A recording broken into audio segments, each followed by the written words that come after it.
Hello students, आप सभी का स्वागत है। मेरा नाम है फैसल रशीद। ये है सेल्फ स्टडी नाउ। आज की इस वीडियो में हम लोग the complete English grammar book से चैप्टर नंबर 17B को स्टडी करेंगे। ये चैप्टर है इंडेफिनिट प्रोनाउंस के बारे में। चलिए इस वीडियो को शुरू करते हैं और स्टडी करते हैं इंडेफिनिट प्रोनाउंस को।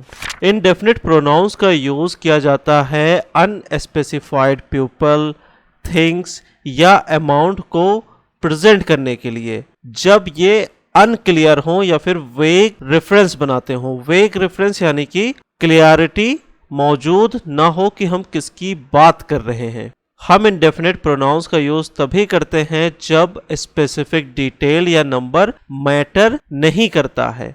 इंडेफिनिट प्रोनाउंस में all, another, any, anybody, anyone, anything, certain, each, either, enough, everybody, none, one, other, several, some, somebody, someone, ऐसे बहुत सारे indefinite pronouns होते हैं जिनका यूज करके हम सेंटेंस में एक जनरल रेफरेंस देते हैं। ये रेफरेंस वेग होती है, क्लियर नहीं होती है कि हम किसकी बात कर रहे हैं। एग्जाम्पल से हम समझ सकते हैं, जैसे यहाँ पर लिखा हुआ है वन का एग्जाम्पल।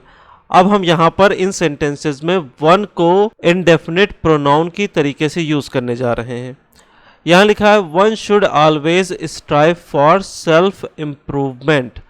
सेल्फ इम्प्रूवमेंट यानी खुद में सुधार करना, स्ट्राइव यानी कि प्रयास करते रहना चाहिए। तो हम यहाँ कहना चाहते हैं कि व्यक्ति को हमेशा खुद में सुधार करने का प्रयास करते रहना चाहिए।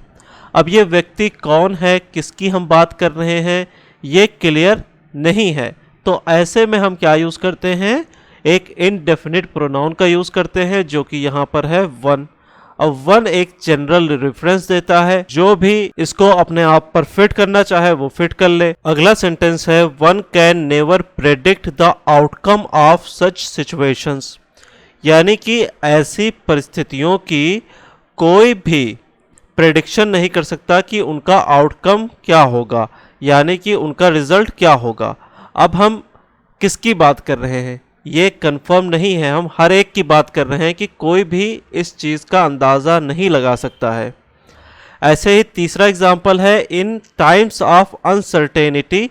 अनसर्टेनिटी मतलब अनिश्चितता। One often looks for guidance, यानी कि जब सिचुएशन समझ में नहीं आती है, अनसर्टेन होती है, तो कोई भी गाइडेंस की तलाश में होता है। तो यहाँ पर हम किसी एक ऐसे व्यक्ति की बात नहीं कर रहे हैं जिसको हम जानते हो।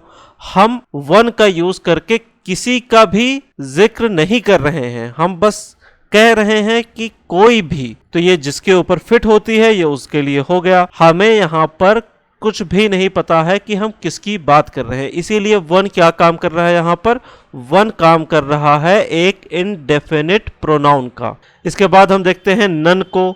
तो नन भी सेम वर्क करता है, जैसे यहाँ पर लिखा हुआ है none of the applicants met the qualification for the job position, यानी कि कोई भी एप्लीकेंट्स में से उस क्वालिफिकेशन का नहीं था जो जॉब की पोजीशन के लिए चाहिए था।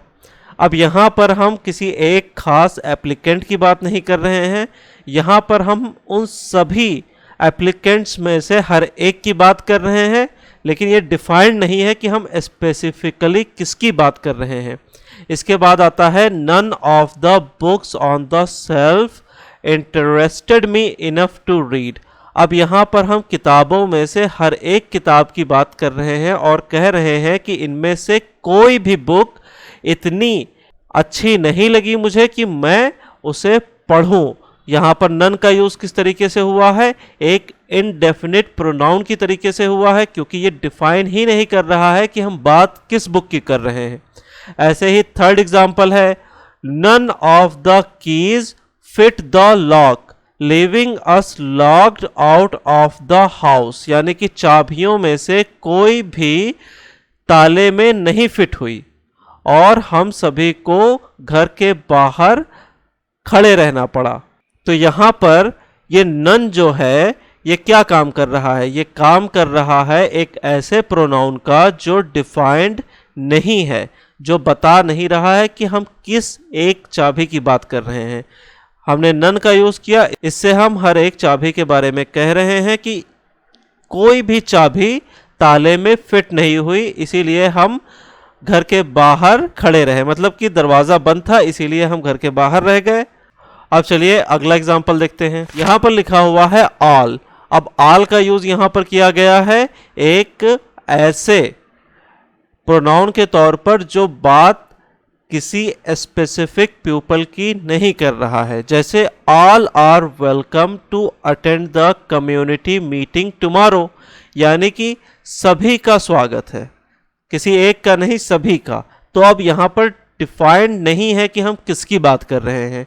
ऐसे ही अगला एग्जांपल है, despite the challenges all were determined to finish the race, यानी कि चैलेंजेस होने के बावजूद भी सभी ने तय कर रखा था कि वो रेस को ख़त्म करेंगे। डिटरमिन्ड का यूज़ किया जाता है ये बताने के लिए कि कोई चीज़ तय हो, कोई फैसला लिया जा चुका हो। तो सभी का क्या काम था कि वो रेस को ख़त्म कर लेंगे, इसी चीज़ पर सभी ने अपने आप को तय कर रखा था। सभी लोग इस चीज़ के लिए 100% फोकस्ड थे। फिर अगला एग्जांपल है, all should strive for kindness and compassion in their interactions.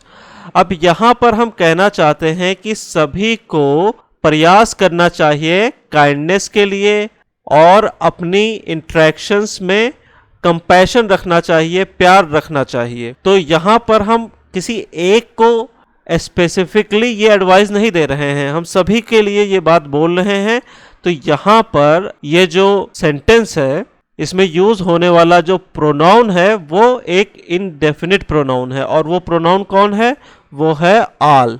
चलिए इसके बाद देखते हैं फ्यू को। फ्यू एक इंडेफिनिट प्रोनाउन की तरीके से कैसे वर्क करता है। यहाँ पर लिखा हुआ है, few have experienced the thrill of sky diving from such Heights, यानी कि कुछ लोगों ने ही इतनी ऊंचाई से स्काई डाइविंग करने का मज़ा लिया है। थ्रिल, एक्साइटमेंट, आनंद, मज़ा, ये सिचुएशन पे डिपेंड करता है कि किस तरीके से थ्रिल का हम यूज़ करेंगे।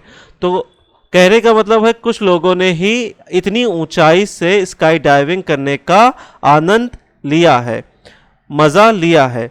तो यहाँ पर फ्यू का यूज़ क्या है, फ्यू का यूज़ ये है कि हम कुछ लोगों की बात कर रहे हैं जो स्पेसिफाइड नहीं है, तय नहीं है। तो फ्यू किस तरीके से वर्क करेगा, फ्यू एक इंडेफिनिट प्रोनाउन की तरीके से ही वर्क करेगा।